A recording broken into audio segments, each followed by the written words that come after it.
విష్ణుమూర్తి ఈరోజు శయనిస్తాడు. అంటే ఈ రోజు నుంచి 4 నెలల పాటు నిద్రిస్తూ ఉంటాడు పాలసముద్రం. ఎవరు? విష్ణుమూర్తి.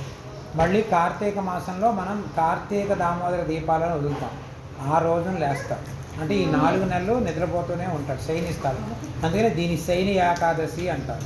అట్లాగే ఆ రోజు లేస్తాడు, లేచిన రోజున ఉద్వాన ఏకాదశి అంటారు. ఈ 4 నెలలు చాతుర్మాసం అంటారు.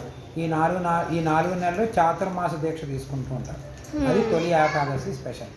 అంటే మనం ఆషాఢ మాసం అని అంటున్నాం. ఆషాఢం అసలు ఫస్ట్ మనకి పండగలు తొలి ఏకాదశితో మొదలవుతాయి. తొలి ఏకాదశి, వినాయక చవితి, దసరా, దీపావళి, అట్లా ఒక్కొక్క పండగ మొదలవుతుంది. తొలి ఏకాదశితో అసలు మనకి పండగలు అనేవి మొదలవుతాయి. ఆషాఢ మాసంలో వచ్చే ఏకాదశిని తొలి ఏకాదశి అంటారు.